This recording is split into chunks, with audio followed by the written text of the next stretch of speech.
Bonjour à toutes et à tous. Je suis ravie de vous retrouver aujourd'hui pour ce nouveau webinaire dédié à la puberté, à la sexualité et les relations des adolescents.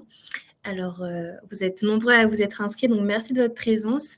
Je me présente, je suis Mélissa Garot et je travaille au sein de la Fondation Mutuelle Grand Ouest, qui co-organise aujourd'hui le webinaire avec la Maison associative de la santé. Nous allons passer environ 1 heure et demie ensemble pour aborder ce sujet qui est parfois délicat pour les parents et même peut-être les grands-parents qui sont sur ce webinaire. Et donc, c'était un sujet qui nous tenait vraiment à cœur de comment accompagner son enfant dans cette conversation qui peut parfois être délicate. Donc, nous espérons que ce webinaire vous donnera les clés nécessaires pour en parler.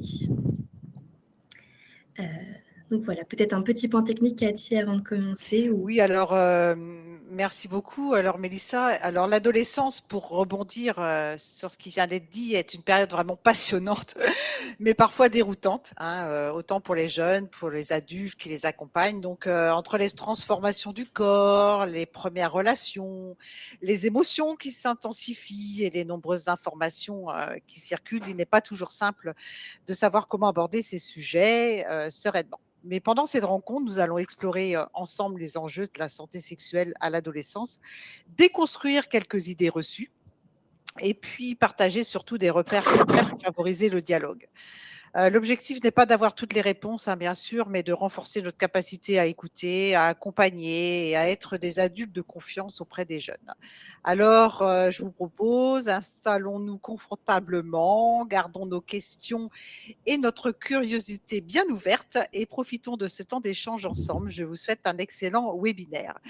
Effectivement, avant de rentrer dans le vif du sujet, je vous rappelle que d'un point de vue technique, vos micros et caméras sont automatiquement désactivées pendant toute la durée du webinaire pour que tout se passe dans les meilleures conditions, hein. Si vous souhaitez poser des questions, utilisez uniquement la fonction Q et R en bas à droite de votre écran. Voilà, je vous laisse bien repérer cette touche et nous essaierons d'en prendre un maximum après chaque chapitre abordé et d'autres en fin de session si voilà, si vous pensez que c'est plus facile à la fin. Et vous avez aussi une fonction chat, mais que je vous propose plutôt réserver pour communiquer sur des soucis d'ordre technique, de son par exemple.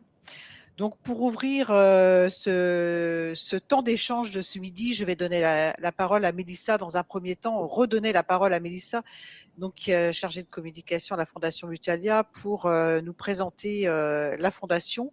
Et ensuite, je reprendrai quelques minutes le micro pour vous parler de l'association que moi, je représente aujourd'hui, qui est la Maison associative de la santé de Rennes.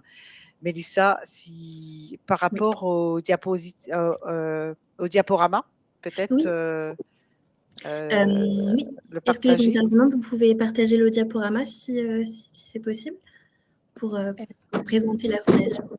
Et la Fondation Mutuelle à Grand Ouest, c'est une fondation qui a été créée par Mutuelle à Grand Ouest, une mutuelle qui est implantée dans le Grand Ouest. Nous avons pour but de poursuivre l'engagement qui est de contribuer à la bonne santé sur le territoire du Grand Ouest, donc auprès des habitants. Et pour cela, nous soutenons du coup les acteurs de prévention santé engagés dans la prévention, l'accès aux soins, la bonne alimentation, encore la solidarité. Et c'est dans cet esprit qu'on a créé un site internet. Donc vous pourrez trouver via le QR code qui s'affichera normalement dans quelques instants. Et donc, c'est un site internet qui contient des articles, des podcasts, des ressources de santé sur diverses thématiques, dont notre dernière qui est très liée à ce webinaire puisque c'est la sphère intime. Et donc voilà, je vous invite à jeter un coup d'œil. On a aussi un agent de la santé, une cartographie d'associations de santé qui sont près de chez vous. Et donc voilà. Donc ce webinaire, c'est le 5e qu'on a le plaisir d'organiser avec la Maison associative de la santé. Et donc je laisserai ensuite la parole à Cathy pour la présenter. Peut-être vous n'arrivez peut-être pas trop à mettre le diaporama, sinon je peux le lancer de mon côté. Désolée, on est Merci en train Mélissa. de le lancer. Je vous laisse sur cette organisation technique et pardonnez-nous de ces petits points Oui, techniques. désolée. Bah, sinon, Mélissa, si tu peux Désolée. lancer. Et donc, Je vais le lancer. la Maison Merci. associative de la santé, c'est donc une fédération d'associations qui est née en 1986 à l'initiative de deux grandes structures, enfin la ville de Rennes et l'Office social et culturel rennais. C'est une association qui fédère et soutient des associations et des structures de santé, qui informe le grand public et oriente sur des questions de santé. Met en œuvre aussi des projets de santé publique avec des projets des partenaires. Là, on est sur des thématiques comme la prévention du suicide, la santé mentale, les questions du deuil, et nous portons aussi un programme d'éducation thérapeutique du patient, vivre mieux ou bien avec une maladie chronique. Et dans nos missions, nous avons aussi un catalogue de formations à la fois pour nos adhérents, mais aussi les professionnels de santé. Voilà, des formations autour aussi de la prévention du suicide, de différentes pathologies mentales, addictions aussi, et des associations sur des formations pardon, auprès de nos adhérents sur les formations à l'écoute, créer un cadre sécurisant. Voilà. Et merci Mélissa, c'est normalement à l'écran, et j'espère que vous avez tous accès de votre côté. Donc voilà, donc moi je me suis absolument pas présentée, et pardon, je suis Cathy Simonet, donc je suis coordinatrice de cette grande association à Rennes. Et donc j'ai un écho. Après cette introduction et ce rappel de l'engagement de nos deux structures, nous allons maintenant entrer dans le vif du sujet. Et merci à l'ensemble des partenaires mobilisés pour l'organisation de ce webinaire et consacré à un sujet essentiel: puberté, relations, sexualité, et comment un adulte peut être une ressource pour les adolescents. Pour nous accompagner dans cette réflexion, nous avons le plaisir d'accueillir aujourd'hui deux professionnels qui interviennent au quotidien auprès des jeunes et des familles autour des questions de santé, de vie affective, relationnelle et sexuelle. Je propose d'avancer la diapositive. Et nous recevons tout d'abord Lola Quéron, sage-femme au sein de l'association ASVB, Avenir Santé Villejean-Beauregard, qui gère aussi la maison de santé pluriprofessionnelle de Rennes Nord-Ouest. À travers son expérience de terrain, elle accompagne les adolescents et les adolescentes sur les questions liées à la puberté, à la santé sexuelle et à la prévention. Et nous accueillons également Pauline Lomberde, chargée de projet vie affective, relations et sexuelles au sein de l'association Liberté Couleur à Rennes. Son expertise porte notamment sur les actions d'information, de sensibilisation et d'accompagnement auprès des jeunes et des professionnels. Merci, un grand merci à toutes les deux d'avoir accepté notre invitation et de partager avec nous vos connaissances, vos expériences et vos conseils pour mieux accompagner les adolescentes dans cette période de leur vie. Et je vous laisse, si vous voulez bien, présenter vos deux structures. Voilà, Merci. de Liberté Couleur et ASVB. C'est à vous. Merci. Alors oui, du coup, on est toutes les deux là pour ce webinaire aujourd'hui. Moi, je suis Lola Quéron, sage-femme libérale en cabinet plutôt. Et puis, en effet, je pratique la gynéco, et puis je suis en contact des jeunes. Du coup, aujourd'hui, on va vous parler plutôt de ce thème de vie affective, relationnelle et sexuelle, et de la façon dont on en parle avec les adolescents. Oui, pour présenter rapidement Liberté Couleur de mon côté, donc c'est une association qui fait de la promotion de la santé au sens large en Bretagne. Donc on est tous et toutes investis sur des thématiques et des missions différentes. Je vous ai mis les principales dans la description, donc les questions d'usage numérique, de consommation de produits psychoactifs, de développement des compétences psychosociales, notamment dans la petite enfance. Et le sujet pour lequel je suis chargée de projet, c'est celui de la vie affective, relationnelle et sexuelle, qui nous amène à aller principalement dans des collèges, dans des lycées, et à accompagner les équipes sur ces sujets-là.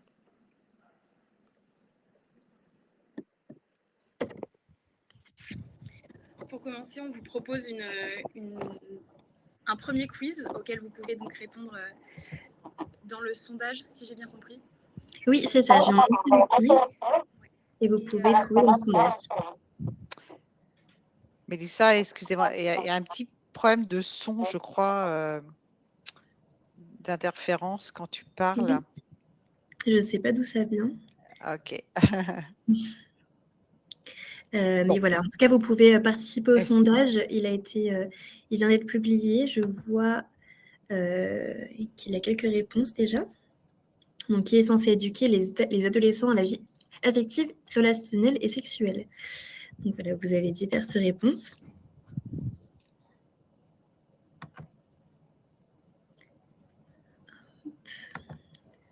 Alors plutôt, les réponses vont vers la question A à 63%.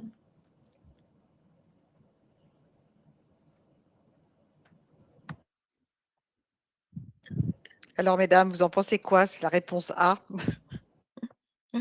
Lola, Merci Pauline. beaucoup à tout le monde pour votre participation. Je refais juste un petit récap sur la définition de la santé sexuelle selon l'Organisation mondiale de la santé, parce que c'est vrai que c'est toujours intéressant de pouvoir rappeler un petit peu ça. En fait, la santé sexuelle, c'est un état de bien-être physique, émotionnel, mental et social en matière de sexualité. Et ce n'est pas seulement l'absence de maladie, de dysfonction, d'infirmité. Et du coup, ça exige vraiment une approche positive et respectueuse de la sexualité, des relations sexuelles, ainsi que la possibilité d'avoir des expériences sexuelles agréables, sécuritaires, sans coercition, ni discrimination, ni violence, du coup, pour favoriser le bien-être de chacun. Et du coup, je laisse la parole à Pauline par rapport aux résultats du quiz. La majorité allait du A. Les parents ont ce rôle d'éducateur. Donc, comme on vous a mis après, bon, c'était un petit piège. Il n'y avait pas spécialement de bonnes réponses parce que finalement, toutes les réponses auxquelles vous avez pu répondre sont correctes. La question, c'est plutôt de se demander autour de nous qui se sent à l'aise dans ce rôle. Donc, c'était aussi important pour Lola et moi d'avoir un discours qui n'est pas culpabilisant envers les parents, envers les grands-parents, et de se dire qu'il n'y a aucune obligation à aborder ce sujet si on ne se sent pas à l'aise avec, et que c'est même plutôt contre-productif en général. Si on a des enfants qui nous posent des questions et qu'on ne se sent pas à l'aise, ben, les enfants vont le sentir. Et du coup, dans ces cas-là, ne pas hésiter à passer le relais et à proposer à l'enfant de l'accompagner dans des structures relais.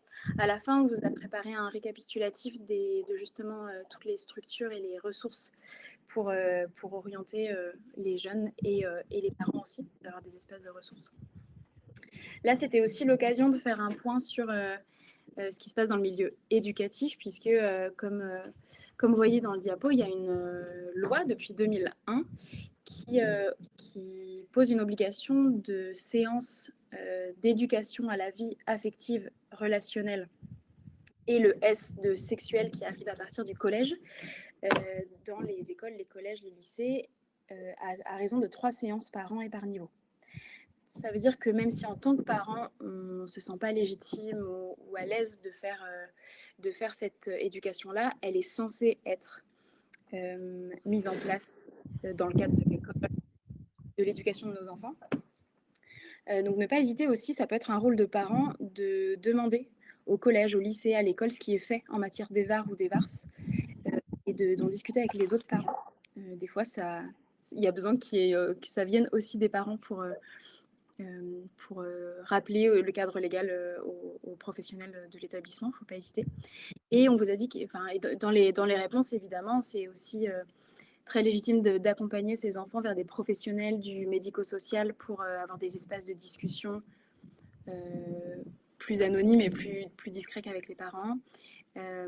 Et les pères en général, les proches, les amis, les autres membres de la famille.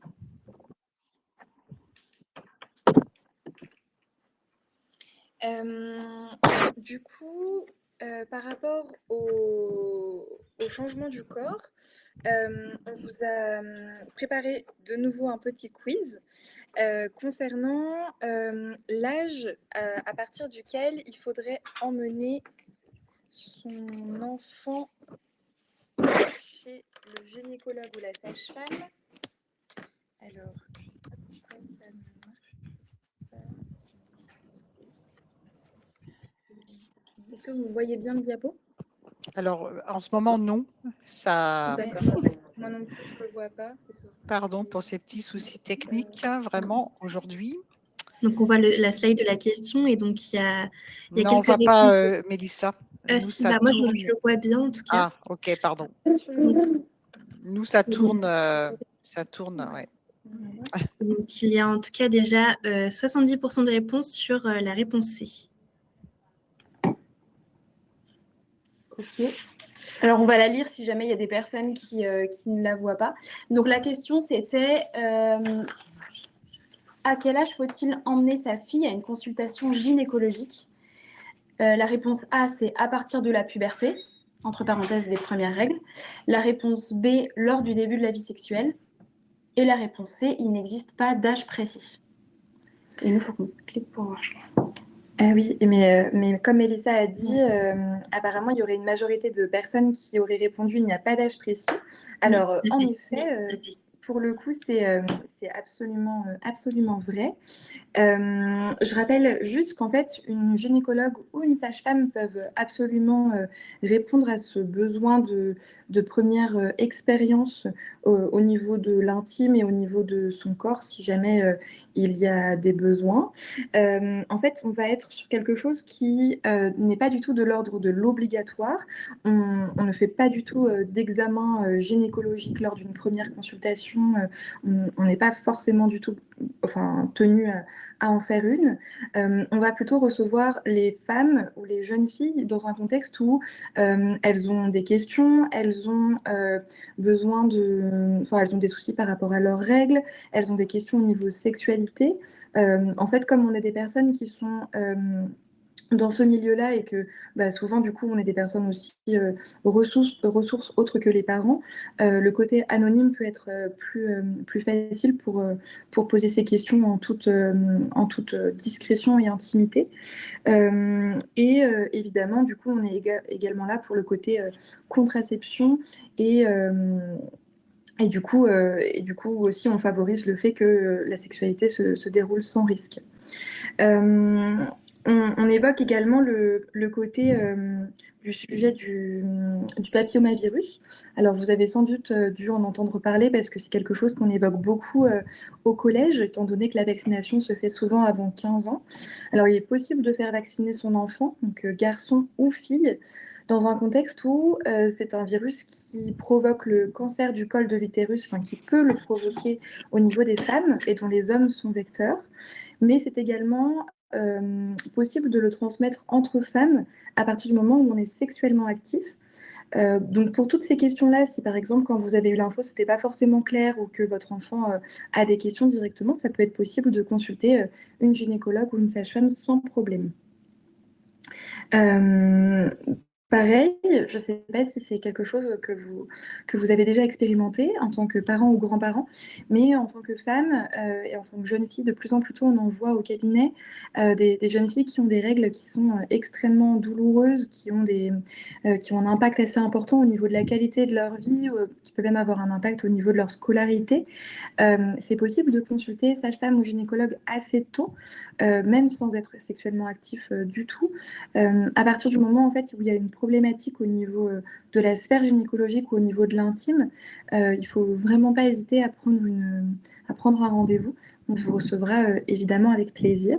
Et j'en profite pour vous rajouter que vous soyez parent, grand-parent d'une fille ou d'un garçon, les garçons, c'est très important aussi de participer à cette éducation au niveau de l'EVAR et l'EVARS, parce que eux aussi contribuent à casser en fait ce tabou au niveau, par exemple, des règles, comme même si ça ne les concerne pas directement, évidemment, ils y seront confrontés à un moment dans leur vie.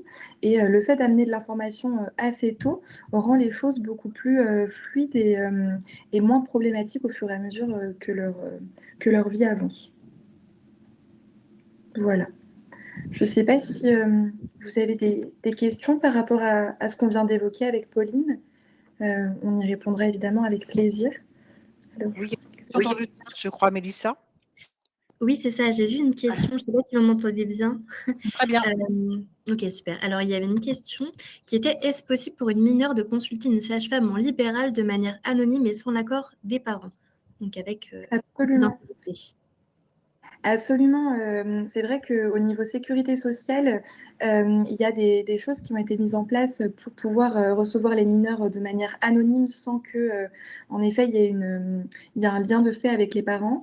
Nous, on reçoit à tout âge. Sans l'accord préalable. Et justement, c'est un confort aussi pour les personnes qui viennent nous voir au cabinet parce qu'elles n'ont pas besoin d'avoir cette supervision au niveau parental. Et j'en profite pour faisant des accompagnements aussi au niveau IVG, que c'est possible aussi pour une mineure accompagnée d'un majeur de venir consulter pour cette raison au cabinet. Et on vous l'a aussi mis dans les ressources à la fin. Vous pourrez voir qu'il y a aussi des lieux qui s'appellent des centres de santé sexuelle, qui sont des lieux gratuits, anonymes pour mineurs ou majeurs. Et c'est des ressources qui sont particulièrement intéressantes pour les enfants, justement, les enfants ados, les jeunes qui n'ont pas envie que ce soit su des parents, du cercle familial. Des fois, c'est difficile quand on habite dans certains quartiers, dans certains villages, quand on a envie que ce soit discret, que les parents, l'entourage ne soient pas au courant. Les centres de santé sexuelle, alors certains sont des plannings familiaux, par exemple. Certains plannings familiaux sont médicalisés, mais pas tous. Et en tout cas, il y a de grandes chances que près de chez vous, il y ait un centre de santé sexuelle qui permette d'avoir accès à des professionnels médicaux pour avoir simplement des renseignements s'il y a besoin d'échanger, d'avoir des prescriptions ou des pauses de contraceptifs, d'avoir des examens gynécologiques, de pouvoir parler de ce qui se passe dans nos relations, etc. Donc ça permet peut-être encore plus de confidentialité que d'aller des fois dans le libéral quand on vit dans des endroits où c'est plus complexe par rapport aux parents. Absolument. Donc s'il n'y a pas plus de questions, on va poursuivre. Pour l'instant, non. Bon, très bien. N'hésitez pas à tout moment. Ensuite, du coup, donc, là, on a fait un point sur la santé sexuelle par rapport à la puberté. L'étape d'après, c'est comment on parle plus spécifiquement de relations avec les enfants qui nous entourent en général, parce que là, on parle de parents et de grands-parents, mais c'est aussi notre rôle, ça peut être en tant qu'éducateur, si vous êtes famille d'accueil, si vous êtes oncle ou tante, il y a forcément des enfants auprès de nous, ou alors de travailler dans le milieu de l'éducation. Et une des premières vigilances qui est pas la plus simple, c'est déjà de questionner comment on parle des relations.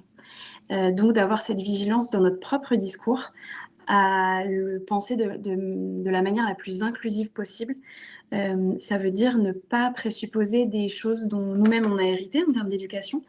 C'est-à-dire que pendant très longtemps, on nous a parlé de sexualité de manière très hétéronormée. Ça veut dire que dès le plus jeune âge, on entend toujours que des fois, on va dire à une petite fille « Ah, c'est ton amoureux » ou à un garçon « Ah, c'est ton amoureuse » et on ne va pas forcément supposer d'une autre orientation sexuelle que l'hétérosexualité. Et ça, même à l'adolescence. Déjà, ne supposons pas que les enfants jeunes ont des relations de couple parce qu'en fait, ils ont des amis.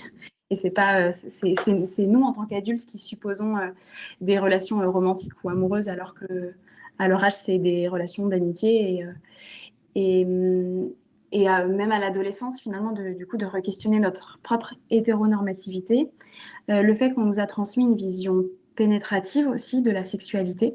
Et c'est aussi questionner ça en ayant en tête que la sexualité n'est pas forcément de la pénétration, que ce soit entre deux femmes, entre deux hommes ou entre un homme et une femme. Et donc d'avoir d'autres visions de ce que c'est que la sexualité et que notre propre sexualité ne sera pas celle de nos enfants, quoi qu'il arrive. Donc de re-questionner notre propre rapport à la sexualité.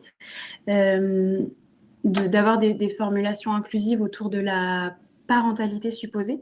On entend toujours tu verras quand tu auras des enfants ou quand tu seras en couple.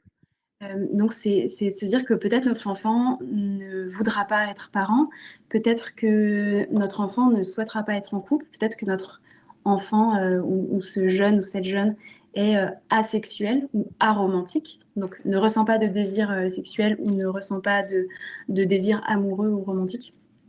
Donc, c'est en fait d'avoir en tête que la diversité des profils, des orientations sexuelles, des identités de genre, fait qu'on ne peut pas supposer du type de relation et de la sexualité des jeunes. Bon, c'était un peu long, désolée. Et l'autre partie pour laquelle c'est important d'avoir une vigilance, c'est qu'on observe qu'il y a énormément de violence dans les relations dès le plus jeune âge. Et que souvent, encore une fois, on projette qu'on entend de plus en plus parler de violences conjugales. Donc, c'est une bonne chose de pouvoir plus les visibiliser et de mieux les comprendre. Mais souvent, on le fait avec une façon adulte. Enfin, on la pose pas forcément aux relations jeunes. Donc, on va parler de violences conjugales, on va parler de violences physiques très souvent. Et ça ne permet pas d'avoir un spectre large sur tout ce que peut comprendre les violences dans les relations. Donc, c'est aussi les violences dans certaines amitiés. Les jeunes parlent beaucoup de relations toxiques. Ils ne mettent pas le mot de violence. Et du coup, souvent, ça minimise le fait qu'en fait, c'est des violences dans certaines relations d'amitié ou amoureuses. Donc, c'est aussi en tant qu'adulte référent ou adulte en tout cas qui a une place dans la vie de cet enfant, c'est pouvoir participer à poser les bases du consentement et donc lui apprendre à poser les limites par rapport à son propre corps, bien lui rappeler que personne n'a le droit de toucher à son corps si il ou elle n'en a pas envie, lui apprendre à nommer les parties du corps. On observe que plus on connaît notre corps, plus ça nous permet de se sentir outillé pour le faire respecter et le respecter nous-mêmes. Souvent, on trouve d'autres termes, et j'imagine que aussi en tant que gynécologue, tu y es confronté. On ne nomme pas le pénis ou la vulve, par exemple, d'un enfant. Et du coup, on peut se questionner aussi, pourquoi est-ce qu'on nommerait très bien le dos et le genou et pourquoi on veut absolument trouver un mot qui édulcore les parties sexualisées. Et en fait, nommer ces parties-là en disant ça s'appelle la vulve, ça s'appelle le pénis, c'est aussi une façon de bien s'approprier notre corps. Et donc, ça participe aussi à pouvoir bien poser nos limites et faire respecter notre consentement. Et rappeler aussi que les violences, elles peuvent être à l'intérieur de la famille. Donc, de ne pas minimiser l'impact la présence potentielle de comportements incestueux ou de violences incestueuses. Pour rappel, ça concernerait, d'après les chiffres, qui sont probablement moindres que la réalité, environ 3 enfants sur 10. Un enfant sur 10, pardon, ce qui correspond à 3 enfants dans une salle de classe, par exemple, en moyenne. Un enfant sur 10, c'est évidemment un chiffre bas par rapport à ce qu'on sait. Il y a des associations qui nous disent que justement ce serait bien plus. Donc c'est aussi se dire, on est des personnes responsables pour favoriser la parole, la libération de la parole pour les enfants. C'est vrai que, comme tu dis, Pauline, les violences intrafamiliales, évidemment, il y a beaucoup de tabous sur ça. Et c'est vrai que ne pas, juste le fait de libérer l'échange et la parole au sein de la famille et de valoriser justement cette relation de libre-échange avec son enfant, son jeune, ça permet aussi de légitimer ce qu'il ressent. Et je pense que c'est d'autant plus important pour essayer d'être quelqu'un de ressources et de bienveillant finalement pour la personne qu'on a en face de nous. On a beaucoup parlé pour cette partie. Je vous propose de nous poser vos questions ou de nous faire des retours. Et justement, il y a une question qui vient d'apparaître et dont vous avez plus ou moins aussi déjà répondu, mais c'est: doit-on utiliser un terme médical pour nommer les organes génitaux auprès d'un enfant ou plutôt un terme plutôt enfantin pour bien comprendre, comme zézette ou zizi? Comme je disais, c'est important de pouvoir expliquer à l'enfant que cette partie-là de son corps se nomme, par exemple, vulve ou pénis. Maintenant, si l'enfant préfère et est plus à l'aise avec le fait d'utiliser un autre terme, c'est pas l'idée de l'empêcher à tout prix de parler de zézette ou de zizi, c'est plutôt de dire, pour information, cette partie-là s'appelle comme ça, donc tu as une vulve, tu as un pénis, Et après, l'enfant utilise le terme avec lequel il ou elle est à l'aise, mais au moins ce mot-là sera connu. Ça veut dire que plus tard, je ne sais pas si à l'adolescence, il y a besoin d'aller consulter un ou une professionnelle de santé. Sinon, on entend beaucoup de jeunes qui se disent, mais je ne sais pas, je suis allée voir un ou une médecin, gynéco, sage-femme à 15 ans, je ne savais pas nommer la partie de mon corps. Donc, ça pose question sur comment je me sens dans un cabinet si je n'ai pas d'autres mots que zézette pour nommer mon corps. Donc, voilà, ça permet de savoir que ces mots existent. Et après, l'enfant, évidemment, utilise les mots avec lesquels il ou elle est à l'aise. Et aussi l'importance de nommer que ce sont des parties intimes et que la loi, elle définit qu'on a 5 parties intimes au niveau de notre corps. Donc, si une personne touche une de nos 5 parties intimes sans notre consentement, c'est une agression sexuelle. Donc, il s'agit du sexe, la vulve ou le pénis, les fesses, la poitrine, la bouche et l'intérieur des cuisses.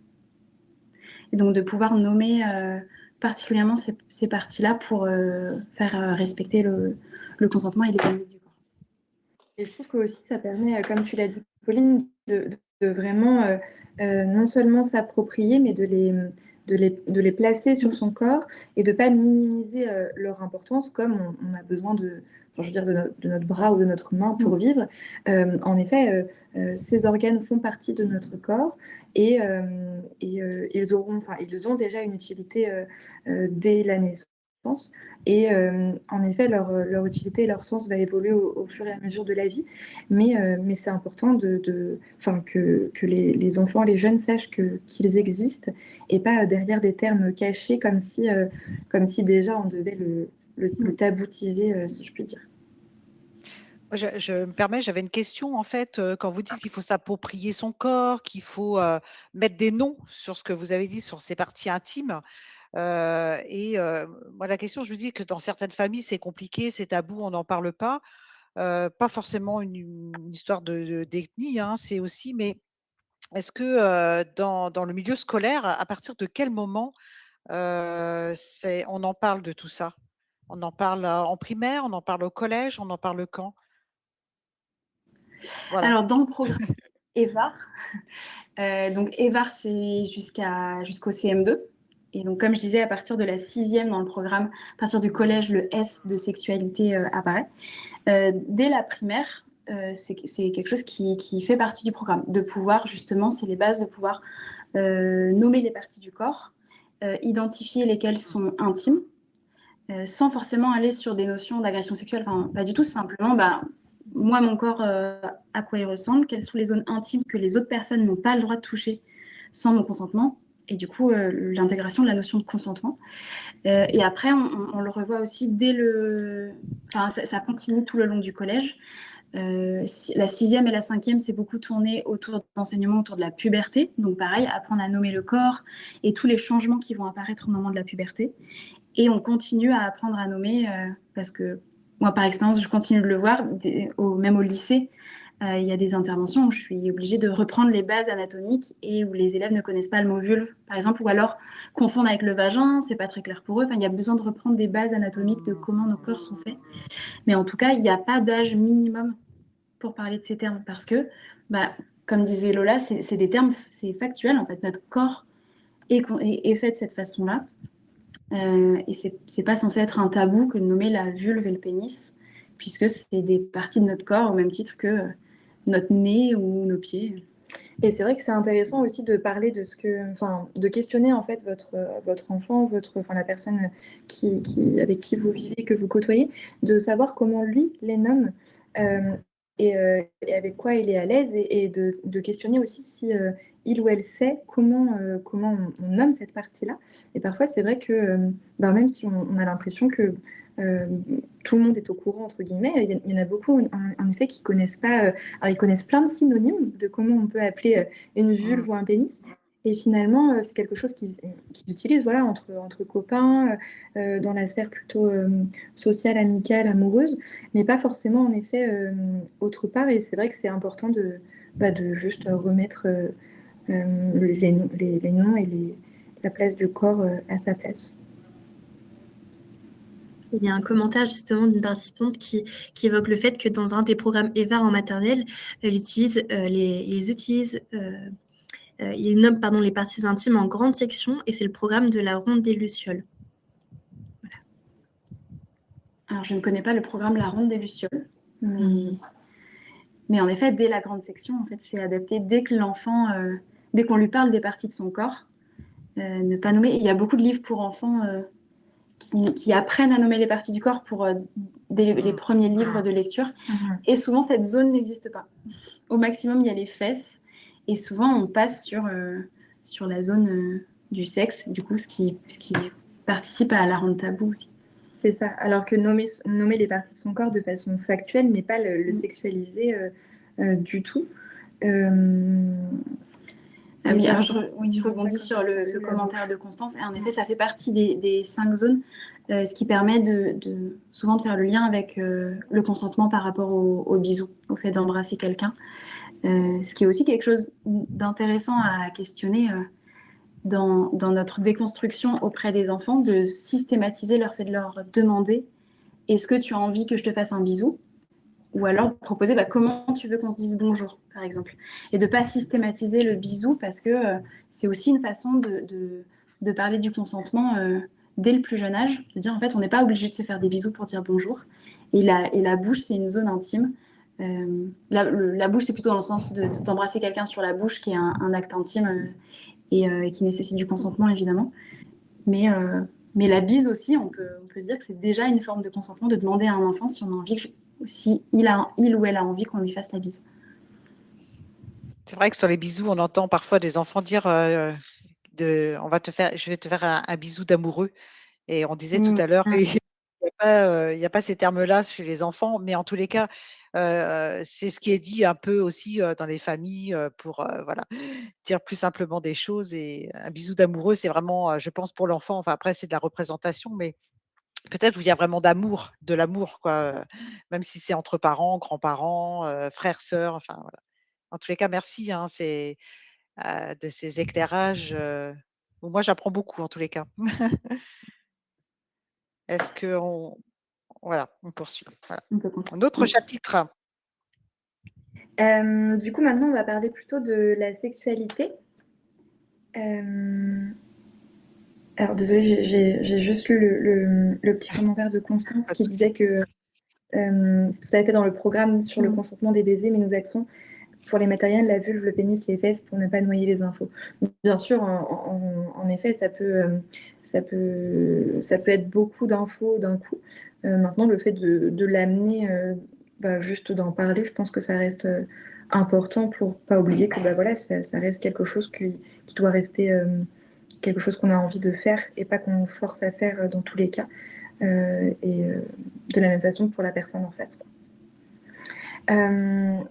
Donc au niveau sexualité, évidemment, il y a toujours la question de comment on fait les bébés qui souvent qui fait un petit peu transpirer les parents et les personnes à qui ça peut arriver à n'importe quel âge, parce que pour le coup, je sais que cette question peut arriver assez tôt comme finalement un peu plus tard en fonction de l'évolution de l'enfant, de ce qu'il a vu à l'école, avec qui il a pu échanger au cours de ses journées. C'est vrai que nous, notre conseil avec Pauline, ce serait plutôt encore une fois, de partir de l'enfant et de lui demander en fait comment, selon lui, on fait des bébés, parce que c'est intéressant de pouvoir en fait se rendre compte de sa représentation et de ce qu'il a pu entendre ou pas, pour pouvoir potentiellement réajuster si jamais il y a des choses à réajuster, en fonction évidemment de son âge. Et ça permet aussi de jauger de sa maturité, de savoir où est-ce qu'il en est, parce que c'est vrai que parfois on a un petit peu des idées reçues sur, à tel âge il est censé savoir telle chose. C'est vrai que le programme EVAR avec le côté sexualité qui arrive à partir du collège peut nous y aider, mais souvent en fait on est assez surprise de savoir à quel point en fait les enfants ils sont ils sont très curieux et très tôt, et du coup même si c'est quelque chose avec lequel on n'est pas à l'aise, finalement, les enfants, eux, ça leur importe peu, et c'est une question qui revient régulièrement. Et ils ont souvent beaucoup de façons d'expliquer les choses, et parfois, voilà, en fonction des différents âges, c'est vrai que ça peut être intéressant de partir d'eux.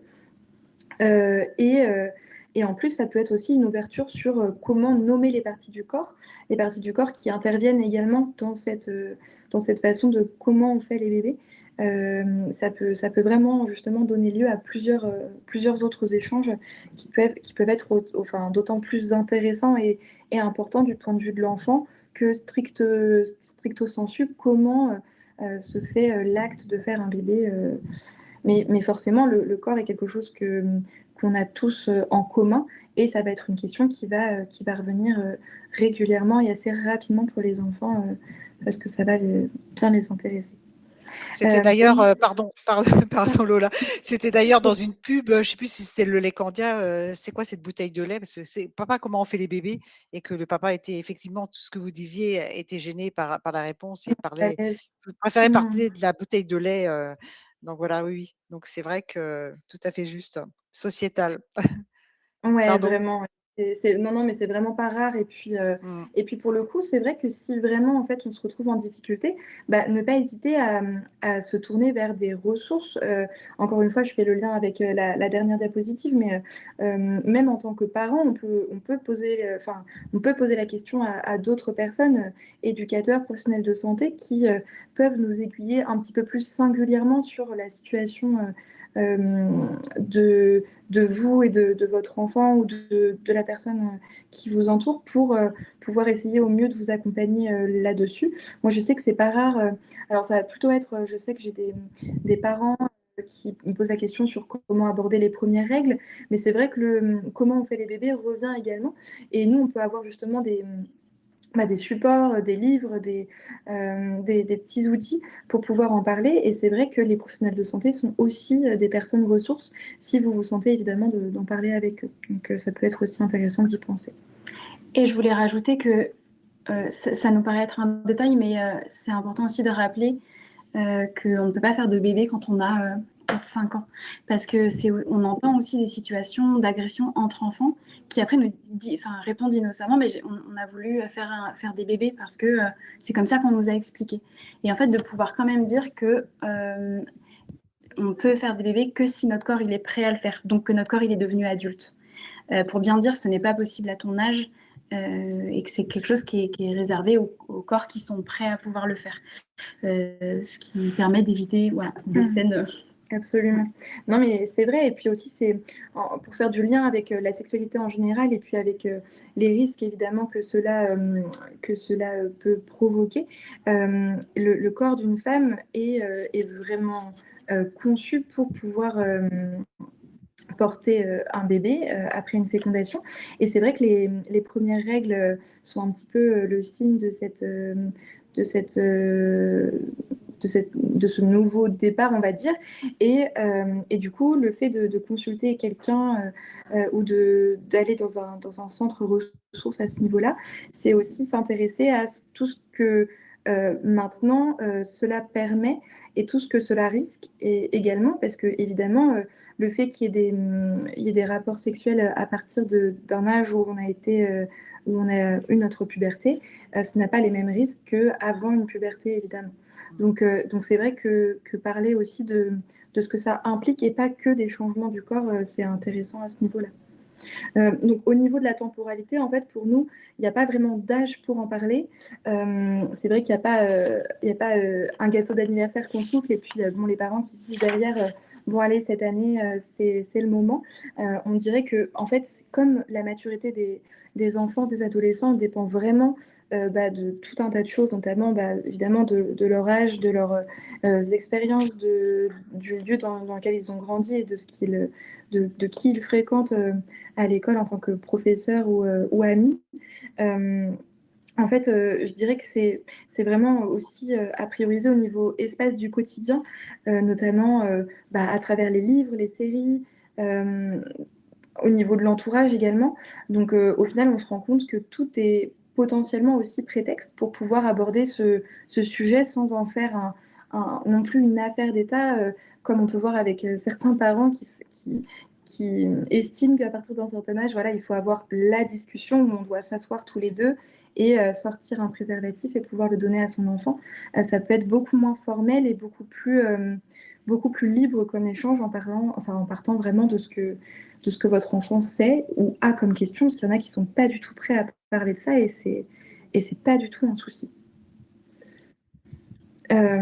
Et évidemment, rappeler aussi, parce que parfois en termes de limites, c'est pas facile de les identifier, mais que sa sexualité en tant qu'adulte n'a rien à faire dans notre discours qu'on peut avoir par rapport à son enfant et à sa future sexualité ou sa sexualité, et que ça n'a pas du tout la place, cette place-là dans ce discours-là. Si on a envie de parler de sa sexualité à soi, en effet, son enfant n'est pas du tout une personne ressource pour en parler, et il existe. Encore une fois, on revient sur le côté ressources et professionnels de santé, mais encore une fois, on est des ressources à ce niveau-là, quoi.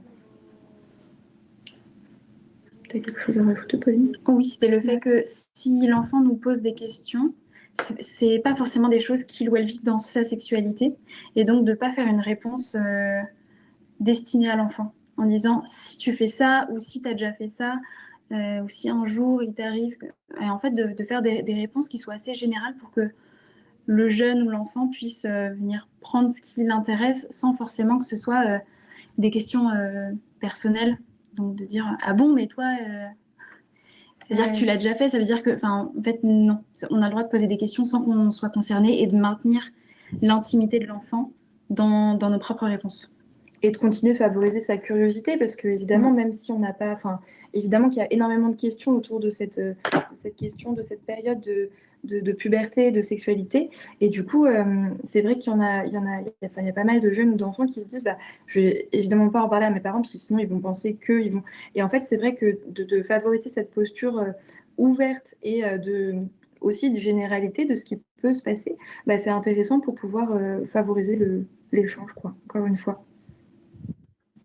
Et le dernier point, c'était la notion de plaisir qui est importante à ne pas oublier, surtout quand on est adulte, ressource, comme on se sent porter une forme de responsabilité, forcément on va avoir l'angle, et parce que c'est aussi comme ça que très longtemps on nous a parlé de sexualité, c'était pour nous dire attention. Attention à ne pas attraper de maladies, donc d'IST, attention à la grossesse, et en fait... il y a eu longtemps un oubli aussi de, en fait, c'est quoi la sexualité? Qu'est-ce que ça n'est pas? Comme on dit au début, la sexualité n'est pas forcément hétérosexuelle, pénétrative. Et en fait, à quoi ça sert? La sexualité, c'est avant tout une façon de découvrir notre propre corps, notre plaisir, celui de nos partenaires. Et du coup, de pouvoir réintégrer aussi une notion de plaisir dans notre discours et ne pas être dans une approche uniquement moralisatrice ou alarmiste des risques liés à la sexualité. Évidemment qu'il y en a, et plus on les a abordés pour les éviter, donc si on est au courant des risques d'IST, de grossesse dans le cadre de relations hétérosexuelles, et qu'on a trouvé des solutions pour les éviter, plus ça veut dire qu'on va pouvoir donner de la place au plaisir parce qu'on aura l'esprit libéré de la partie risque. Et donc, ça nous permet aussi de penser plaisir, et ça rejoint le fait de nommer notre corps, apprendre à nommer notre corps, nommer la vulve, nommer le clitoris, nommer toutes les parties érogènes des corps, sachant que chaque corps est évidemment différent. C'est une façon de se réapproprier aussi la place du plaisir dans la sexualité, et donc c'est aussi une façon d'éviter les violences sexuelles. Parce que si on aborde la sexualité avec un angle du plaisir, c'est plus facile pour nos cerveaux de comprendre qu'à un moment où je ne ressens pas de plaisir, c'est probablement que cette relation sexuelle manque de communication, de respect, de bienveillance, voire peut-être qu'elle est violente pour moi. Si je ne suis pas dans des bonnes conditions, ça veut dire que peut-être mes limites n'ont pas été entendues, respectées, etc. On vous propose à nouveau un petit temps de questions, parce que là, on a beaucoup parlé. N'hésitez pas si vous avez des retours à nous faire. Merci mesdames. Moi, je relais une demande aussi. Si un parent surprend son adolescent se masturber dans sa chambre ou autre, et donc j'imagine l'un et l'autre gênés de la situation. Est-ce qu'il y a une règle? Qu'est-ce qu'on dit? Qu'est-ce qu'on dit pas dans ce genre de situation? Bah déjà, la base justement pour éviter ces situations-là, c'est de parler d'intimité bien avant que ça n'arrive. Donc, de pouvoir respecter des codes dans la maison. Donc, on n'entre pas sans frapper dans une chambre, dans une salle de bain, dans des toilettes. C'est des lieux qui sont intimes. Et qu'on soit parent, qu'on soit enfant, ça veut dire aussi que l'enfant n'a pas à rentrer dans la chambre de ses parents sans frapper. Ça, c'est des choses qu'on peut apprendre jeune aux enfants. De lui dire, bah, quand tu es dans ta chambre porte fermée, par exemple, même si tu as 5 ans, en tant que parent, en tant qu'adulte, je dois frapper et attendre que tu aies dit oui. Parce qu'on sait qu'il y a aussi, par exemple, de la masturbation chez les enfants qui peut commencer assez jeune, très tôt, et de leur apprendre que c'est quelque chose que l'enfant peut faire, mais dans des espaces intimes, et pas devant d'autres personnes ou pas dans des lieux publics. Et si ça arrive, on ne peut pas lutter contre l'effet de surprise et de gêne qui nous envahit à ce moment-là. Et c'est simplement de pouvoir la faire redescendre en se disant, en fait, c'est des choses qui sont naturelles et qui peuvent arriver qu'on soit enfant, qu'on soit parent. On peut très bien imaginer le cas inverse où un enfant, un jeune nous surprend adulte en train de nous masturber. En fait, c'est exactement la même chose. C'est des choses qui sont censées arriver uniquement dans des lieux intimes. C'est des choses qui sont naturelles et donc de pas en faire un drame, de pas non plus. J'ai aussi entendu plusieurs fois des enfants qui disaient mes parents étaient tellement à l'aise avec ça que juste ils en faisaient des blagues. Et donc le repas de famille suivant, on faisait des blagues sur le fait que je m'étais masturbée. Non, on respecte quand même l'intimité du jeune et plutôt on vient redire excuse-moi, en fait, là c'est de ma faute parce que je suis rentrée dans ta chambre alors que j'avais pas attendu que tu me dises d'entrer. En fait, c'est aussi pouvoir exprimer que on est allé trop loin dans l'intimité du jeune et donc de pouvoir rééquilibrer comment on respecte l'intimité dans le foyer, en fait, à la maison. Et Merci évidemment, Pauline. on rappelle que la masturbation, c'est quelque chose aussi c'est un moyen de découvrir son corps et que c'est pas du tout quelque chose de mal ou quoi que ce soit. Mais en effet, c'est quelque chose à faire tout seul ou en tout cas avec quelqu'un qui a envie de le partager avec soi et de manière intime, comme l'a bien précisé Pauline. Et moi qui interviens beaucoup en milieu scolaire, j'entends aussi des professionnels des collèges ou des lycées qui me disent du coup c'est aussi une problématique quand ça arrive à l'internat par exemple, et donc c'est aussi un sujet à aborder pour dire évidemment vous pouvez vous masturber et c'est quelque chose de naturel, etc., mais qu'il y a des espaces pour le faire et que par contre on n'a pas le droit de le faire si on peut être surpris ou surprise par une autre personne, donc de pouvoir aussi en discuter pour clarifier, être sûr que ça ne se fasse pas dans des conditions qui seraient potentiellement violentes pour d'autres camarades.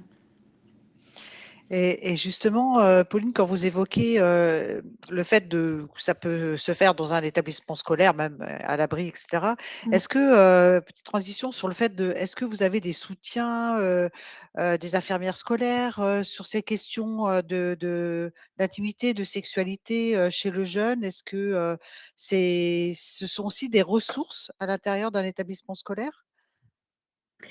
Oui, en tout cas, à Liberté Couleur, sur le sujet de la vie affective, relationnelle et sexuelle, on est évidemment très en lien avec les infirmiers et les infirmières. Ils sont souvent à l'initiative de la prise de contact avec nous, ou alors ils participent. Il y a des infirmiers et des infirmières avec qui on co-anime des séances, parce que la loi, elle oblige à ce qu'il y ait une personne de l'établissement qui soit présente pendant la séance. Et nous, du coup, on s'appuie aussi beaucoup sur les ressources déjà existantes. Donc, il y a beaucoup de professeurs qui sont référents égalité filles-garçons ou référents EVARS. Il y en a de plus en plus qui sont formés, qui ont eu une sensibilisation ou une formation EVARS. Et donc, plus on intègre les professionnels de l'équipe, les membres de l'équipe du collège ou du lycée, plus ça identifie des personnes référentes et ressources pour les élèves. Parce que moi, Pauline, si je viens 2 heures dans l'année auprès de telle classe, en fait, probablement qu'ils ne me revoient jamais.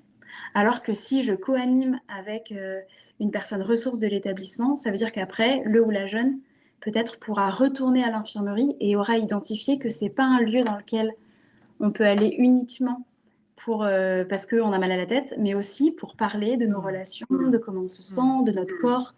Et donc, ça permet de créer un lien, une continuité pédagogique plus cohérente pour les jeunes. Oui, puis c'est parfois aussi plus facile qu'un jeune ado puisse aller voir l'infirmière que on parlait à ses parents sur les méthodes de contraception et autres, ou sa première fois, etc. Enfin, je pense que c'est aussi. Cathy, ce que tu dis, parce qu'il y a aussi le côté indépendance physique, on va dire, pour se déplacer. Et parfois, aller consulter tel ou tel professionnel tout seul quand on n'est pas véhiculé ou qu'on est plus jeune, bah, c'est plus compliqué. Donc, en effet, déjà avoir identifié un professionnel de santé au sein de l'établissement scolaire qui est commun à tous les élèves, bah, ça, c'est hyper pratique. Et à ce niveau-là, vous verrez aussi que dans les ressources, on vous a mis, il y a plusieurs numéros qu'on peut appeler gratuitement et anonymement, et aussi des chats. Moi, je sais que c'est des ressources que je donne beaucoup aux élèves qui vivent, par exemple, en milieu rural et qui sont dépendants ou dépendantes de leurs parents pour se déplacer. Donc, pas très discret de demander à ses parents de nous emmener au planning familial, en centre de santé sexuelle ou chez un ou une gynécologue. Et du coup, des fois, de simplement pouvoir appeler un numéro avec un ou une professionnelle qui va répondre gratuitement, anonymement à toutes nos questions sur notre corps, nos relations ou notre sexualité. Très bien, merci beaucoup. Je ne sais pas s'il y a d'autres questions, Mélissa. Non, pas pour l'instant. Non, il n'y a pas de questions pour le On moment. peut poursuivre alors, ouais. Merci. Ouais, on vous avait préparé du coup une petite slide qui résume un peu tout ce qu'on s'est dit pour que là, sur les conseils en termes de posture en tant qu'adulte, qui est en contact avec des adolescents, adolescentes. Donc, ce qu'on s'est dit au début, c'est le fait que, évidemment, tout le monde est légitime à aborder ces sujets-là, à condition qu'on se sente à l'aise de le faire. Et donc, si je sens que je ne suis pas du tout à l'aise de le faire, mais que je me force parce que c'est important, et donc je risque d'être maladroite dans ce que je dis, le ou la jeune va sentir que je ne suis pas à l'aise avec le sujet. Donc, il y aura une gêne partagée. Le ou la jeune ne reviendra pas me poser les questions. Il ne faut pas hésiter à dire, moi, honnêtement, soit je ne sais pas, soit j'aurais peur de projeter des choses de ma propre sexualité et en tant que parent, en tant que personne de ta famille, je ne me sens pas à l'aise que ce soit moi qui y réponde. Par contre, si tu veux, je t'emmène, je t'accompagne chez un ou une gynécologue, dans un centre de santé sexuelle, ou bien on peut chercher un site qui va répondre à tes questions sur Internet, ou je te laisse mon téléphone et comme ça tu peux appeler tel numéro et répondre à toutes tes questions. C'est en tout cas ne pas laisser le ou la jeune avec ses interrogations et ne pas se forcer à y répondre si on n'a pas les réponses ou qu'on n'est pas à l'aise. Ouais, je dirais même que être un adulte ressource et quelqu'un vers qui on peut se tourner, c'est aussi avoir cette posture-là de dire que peut-être qu'on ne sait pas ou qu'on n'est pas à l'aise et pouvoir proposer autre chose, en effet. Le deuxième conseil, c'était d'avoir une vigilance à ne pas faire de distinction entre filles et garçons dans notre approche de la sexualité et des relations. Donc, par exemple, le risque de grossesse concerne filles et garçons dans le cas de l'hétérosexualité. Donc, c'est aussi de parler de comment on évite les grossesses auprès des garçons pour que la charge contraceptive, elle ne repose pas que sur les filles et qu'eux aussi sachent ce qui se passe exactement, donc à partir de quel moment il y a un risque d'éventuelle grossesse, les risques d'IST et vraiment d'avoir une vigilance à en parler de la même façon. Tout à l'heure, on a parlé des règles. Comme disait Lola, c'est aussi parler des règles, des cycles menstruels aux garçons, pour qu'ils comprennent ce que toutes les filles de leur entourage vivent et à quoi ça correspond. Voilà, en général, c'est de parler de tous ces sujets avec les deux sans faire de distinction de genre. Ça rejoint le conseil d'après sur le fait de ne pas supposer de l'identité de genre, de l'orientation sexuelle de notre enfant, voilà, je ne vais pas le réexpliquer très longtemps, mais voilà, ce que je disais tout à l'heure sur... il y a des formulations auxquelles on ne fait pas tellement attention, mais par exemple, si en tant qu'ado, on me dit... donc, en tant que personne assignée femme, si on me dit tu verras plus tard quand tu auras un mari ou quand tu auras un enfant, ça veut dire qu'on a supposé que j'étais hétérosexuelle, que j'avais envie d'être en couple avec quelqu'un un jour, que j'aurais un désir d'enfant. Et donc, c'est plus difficile après de faire mes propres choix ou alors d'affirmer que je ne suis pas hétérosexuelle ou que j'ai pas de désir d'enfant, etc. Alors que dire si un jour tu es en relation, en fait, ça change tout entre le quand tu seras ou si tu es. Si un jour tu es. Ça change tout déjà dans la possibilité et donc dans après les choix que l'enfant peut faire vraiment consciemment par rapport à ses propres désirs.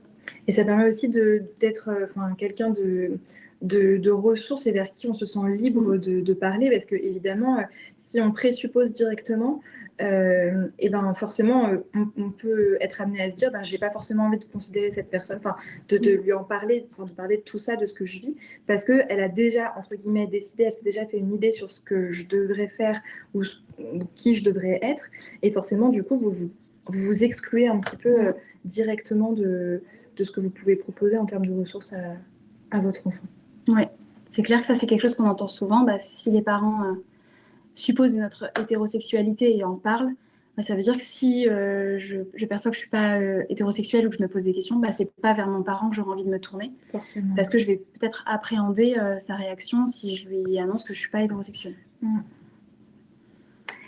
Le point d'après, donc on en a déjà pas mal parlé sur le fait de ne pas projeter ses propres représentations et certainement pas de parler de sa sexualité ni de celle du ou de la jeune qui nous pose des questions, mais de parler de généralité sur la sexualité et donc de généralité inclusive, pouvoir dire entre deux femmes, entre deux hommes ou entre un homme et une femme, comme ça le jeune peut prendre ce qu'il a à prendre.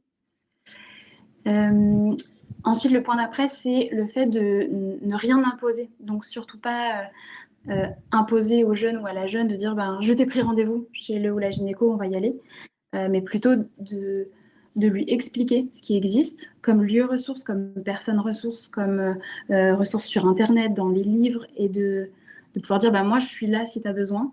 Et ne pas. Des fois, on entend aussi des jeunes qui ont vécu bon, là, on va se poser autour d'une table, ça y est, tu as tel âge, ou alors tu as un copain ou une copine, alors on va se poser, on va parler. En fait, si ce n'est pas la temporalité du jeune ou de la jeune, ça peut aussi être vécu violemment.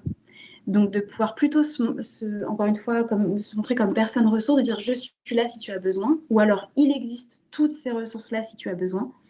Et du coup, c'est à toi de venir vers moi si tu as besoin. Et ça permet de respecter la temporalité et la maturité des jeunes.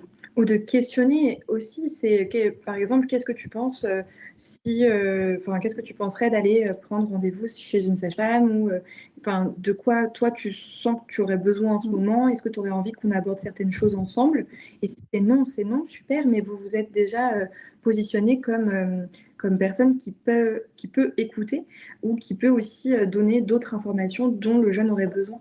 Et en fait, encore une fois, partir de ce que votre enfant a besoin, c'est aussi directement ne pas supposer que vous savez, parce que même si vous êtes le parent, le grand-parent, la famille, et que vous avez une certaine autorité sur votre enfant de près ou de loin, vous ne savez pas tout ce qu'il ressent, à moins de le questionner et de continuer de le faire en fait tout au long de sa sexualité et tout au long de sa vie finalement, parce que on ne peut pas présupposer savoir quelque chose qu'on ne nous a pas dit. Et on ne l'a pas remis, mais évidemment, ce qu'on disait tout à l'heure sur la notion de plaisir. Donc, ne pas aborder les relations et la sexualité uniquement par le prisme des risques et de ce qui nous inquiète en tant que parents, mais aussi parler du plaisir et du corps de façon positive et des relations de manière positive sur qu'est-ce que les relations sont censées nous apporter. Donc, on est censé se sentir bien, à égalité, épanoui dans une relation. Et du coup, d'avoir une vigilance aussi... Et de pouvoir se dire, en fait, et toi, par exemple, si tu as l'impression qu'à un moment donné, tu t'es pas senti bien, comme tu disais, Pauline, tout à l'heure, et justement, tu peux venir m'en parler à moi si tu veux. Comme ça permet aussi de vous inclure dans sa vie et peut-être d'être une personne ressource, mais voilà vers qui tu peux te tourner si tu as l'impression qu'en effet, il y a un moment donné où il y a un truc, tu as l'impression que tu l'as pas forcément très bien vécu. Et donc ça peut être aussi intéressant de pouvoir, voilà, installer cette possibilité-là, cette idée dans la tête de la personne à qui vous vous adressez.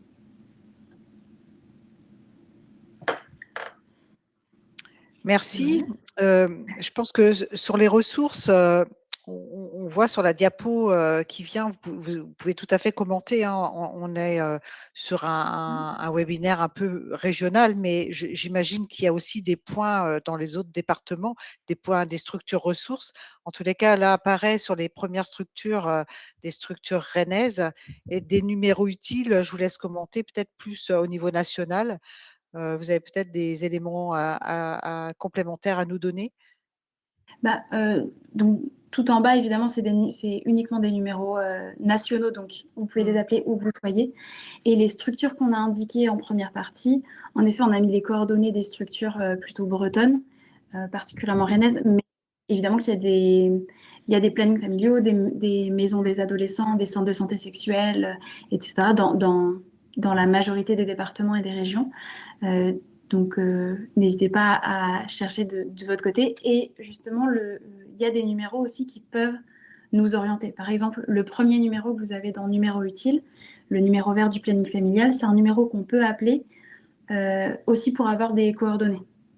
Pour pouvoir dire j'habite dans le Gers et je cherche un lieu ressources pour accompagner mon ado de 15 ans, le planning familial aura accès à une liste de professionnels de santé ou de lieux ressources à vous conseiller pour cet accompagnement. Et j'ajouterais seulement que sur la fondation aussi, on a répertorié les plannings familiaux de tous les départements de l'Ouest. Donc n'hésitez pas à faire un tour. Voilà, il y a leurs coordonnées, leur numéro, leur site internet. Donc voilà, n'hésitez pas. Et on vous a fait aussi une slide avec 5 sites internet qui sont des bonnes ressources pour des fois répondre à des questions qui nous paraissent toutes simples, toutes bêtes. Et quand on est seul adolescent avec ces questions, ça peut être très obsédant. Donc, c'est des sites qui sont faits par le gouvernement, qui sont des sites références sur ces thématiques.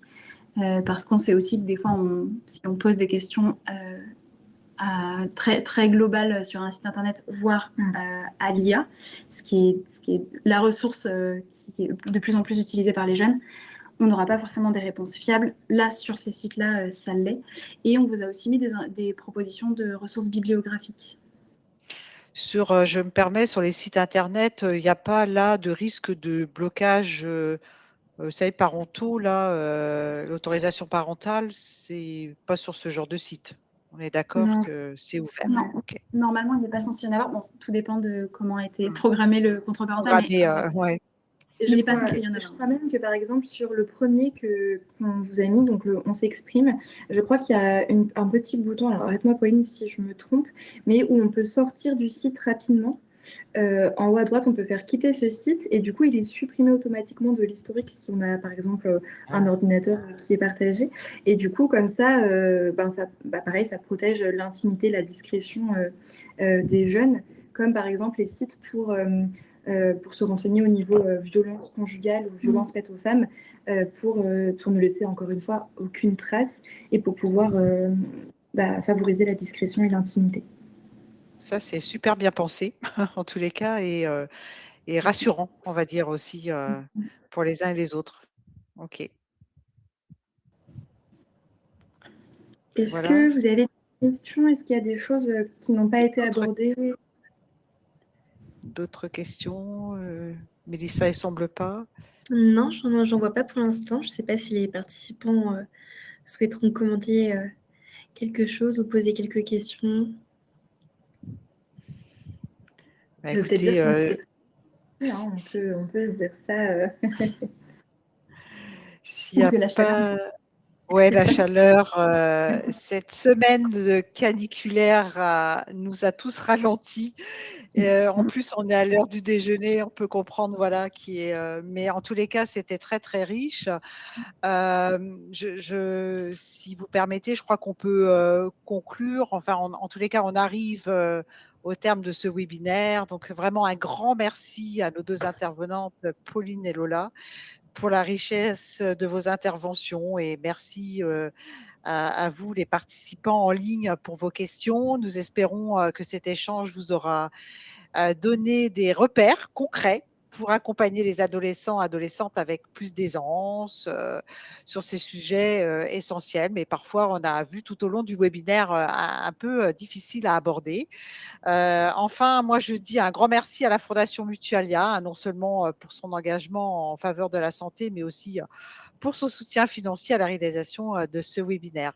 Vous trouverez dans le chat le lien d'enregistrement du webinaire, hein, et qui vous sera aussi transmis prochainement par mail. Donc, n'hésitez pas à le revoir, à le partager autour de vous, hein. Vous trouverez aussi le lien dans le chat du diaporama qui vous a été présenté aujourd'hui. Toutes nos excuses pour les problèmes techniques de début de webinaire, mais ça n'a en rien gâché ce temps d'échange que moi, de mon côté, j'ai beaucoup apprécié, beaucoup appris, et qui me donne des billes parce que je suis mamie, et qui peut peut-être m'aider à un moment donné quand mes petits-enfants seront un peu plus grands et je devrais partager tout ça. Mélissa, je te laisse le mot de la fin. Oui, encore merci aussi à nos intervenantes, c'était très intéressant. Merci aussi à la Maison Institut de la Santé pour l'organisation, la co-organisation de ce webinaire. Voilà, comme Cathy a écrit dans les commentaires, vous pouvez télécharger du coup le diaporama si vous avez besoin des ressources, des informations, n'hésitez pas. Et donc voilà, on vous retrouve en octobre avec Cathy pour un nouveau webinaire qui sera dédié aux troubles hormonaux, à la santé hormonale. Et d'ici là, je vous souhaite un très bel été à tous. Merci. Très bel été à tout le monde. Merci beaucoup. Merci à vous. À bientôt. Au revoir. Au revoir.